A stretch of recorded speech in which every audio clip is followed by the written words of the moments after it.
The Islamic Revolutionary Guard Corps mocked Donald Trump over what it described as the panic-driven withdrawal of the USS Gerald R. Ford.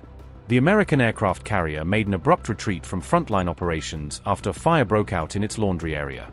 The IRGC claims the last laugh as the Trump administration faces military embarrassment and pushes Congress for $200 billion in additional war funding.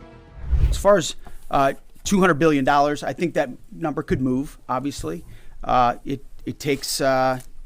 It takes money to kill bad guys. So we're going back to Congress and our folks there to ensure that we're properly funded. If the war is almost over, why is the Pentagon going to ask Congress for an additional $200 billion? Well, we're asking for a lot of reasons beyond even what we're talking about in Iran. This is a very volatile world. The IRGC on March 20th commented on the USS Gerald R. Ford's abrupt exit from the war zone, portraying the carrier's withdrawal as a major symbolic setback for the United States in West Asia. In its statement, the IRGC said the events in West Asia had exposed what it called the hollowness of the arrogant power's material strength, using the carrier's departure to mock American military prestige. The statement came after reports said the Gerald R. Ford was preparing to leave the Red Sea and head to Crete for repairs following a serious onboard fire. The United States announced the carrier's withdrawal after a blaze broke out in the ship's main laundry facility, an incident officials said was not related to combat operations. The IRGC statement said, and I quote, "The sudden withdrawal of the U.S. aircraft carrier Gerald Ford from the battlefield and its failure to provide military support to the exhausted and defeated U.S. forces in the West Asia region has proven the falsity of the material power of the arrogant powers. The deployment of this carrier to the region amidst great noise and propaganda from U.S. military officials and Western media, followed by its questionable departure at the height of the war, accompanied by media silence from arrogant U.S. officials, cannot hide the reality of the desperate and humiliating situation of the American and Zionist warmongers. What kind of military giant is this that is overcome by a crisis merely because a fire broke out in its laundry room and is forced to leave the battlefield? Changing the path of this carrier toward U.S. bases and attempting to avoid passing through the Bab-el-Mandab Strait has raised a question for global and regional public opinion. Why does a U.S. aircraft carrier worth $13 billion fear a few speedboats belonging to the resistance forces whose value does not exceed a few $1,000s? Note that this shaky and unstable situation was repeated exactly in the final days of another U.S. aircraft carrier, the Abraham Lincoln, in the Indian Ocean. The lying U.S. president who claims to have destroyed the naval power of the Islamic Republic of Iran. Why does he not issue orders for the movement of U.S. carriers toward the Sea of Oman and the Red Sea? The soldiers of Islam are eagerly waiting to see and deliver a powerful slap to the U.S. carriers in the depth of the battlefield, and they are fully prepared to demonstrate naval surprises up close to the U.S. Marines, unquote. Iran has continued targeting U.S. military assets since the war began on February 28, with repeated claims of attacks on American bases, aircraft, and naval infrastructure across the region. Notably, Iran has also claimed to have struck the USS Abraham Lincoln and forced it to sail away, although the United States denied the carrier had been hit and said it remained operational. On March 19, Iran also claimed that its air defenses struck a fifth-generation F-35 jet, with Iranian-linked reporting circulating video that it said showed damage from the incident. Earlier in the conflict, several F-15 jets were lost in what was described as an accidental strike by Kuwaiti air defenses, with separate reporting saying the crews managed to eject safely.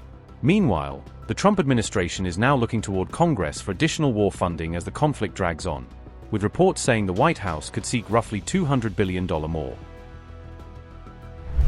As far as $200 billion, I think that number could move, obviously.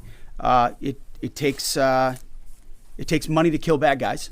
So we're going back to Congress and our folks there to ensure that we're properly funded for what's been done, for what we may have to do in the future, ensure that our ammunition is, everything's refilled, and not just refilled, but above and beyond. I mean, President Trump, as he said, rebuilt the military in his first term, didn't think he'd use it as dynamically in his second, but he had. So thank goodness he did that. And an investment like this is meant to say, hey, we'll replace anything that was spent. And now that we're reviving our defense industrial base and rebuilding the arsenal of freedom and cutting deals like our great deputy secretaries here is doing, long lead times on exquisite munitions, we're going to be refilled faster than anyone imagined. If the war is almost over, why is the Pentagon going to ask Congress for an additional $200 billion? Well, we're asking for a lot of reasons beyond even what we're talking about in Iran.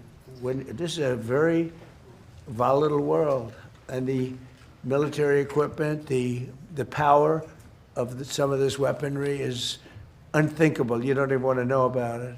Oh, you could end this thing in 2 seconds if you wanted to, but we are being very judicious. But we want to do, don't forget, Biden gave away, I rebuilt the military in my first term. Biden gave away so stupidly to Afghanistan a lot. He didn't want to move it. He was too lazy, too stupid to move it. But it was a very small amount. It was a lot, but it was very small relative to what I purchased and what I built. We want to have vast amounts of ammunition, which we have right now. We have a lot of ammunition, but it was taken down by giving so much to Ukraine. They gave so much. Biden gave $350 billion worth of cash and military equipment to Ukraine, and he didn't rebuild anything. Fortunately, we have a lot. We have a tremendous, unlimited supply of what you'd call middle and upper middle armaments and military equipment, munitions, armaments, but munitions in particular. At the high end, we have a lot, but we're preserving it. We don't really need it. But we're building, our manufacturers of military equipment are building at a level they've never seen before. But we have the strongest military in the world. We have the best equipment. We make by far the best equipment. The other night, they had 114 rockets shot at a certain location. And out of 100 highly sophisticated rockets, out of 114 sophisticated rockets, every single one of them was shot down with our equipment, all our equipment. It's amazing, actually, how good it is. So we want to be sure, and it's a small price to pay to make sure that we stay tippy-top.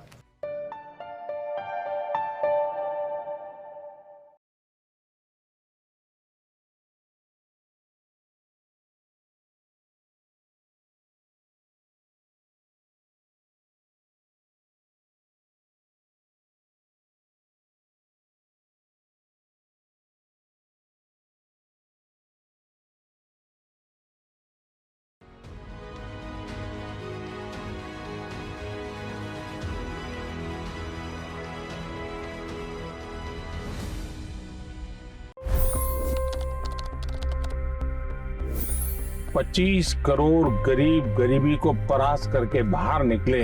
For the good of our nation, let's work together and let's truly make America great again.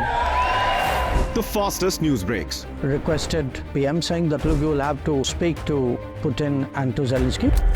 The biggest newsmakers. The relationship with India is probably the most important bilateral relationship the U.S. will have for the rest of this century.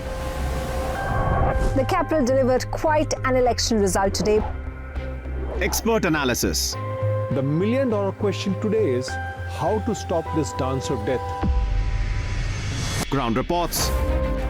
I'm standing at the crossroad of the Kumbh Mela. Behind me are more than 100 entry ghats. Long-form interviews. Exclusionary politics is reflected in Manipur case as well. You don't bother because this is a small state. Deep dive into burning issues. It's often said DRC could be the richest country in the whole world. It's because of what sits underneath. Why exactly did the US topple the Sheikh Hasina government? HT videos. We don't just break news, we break it down.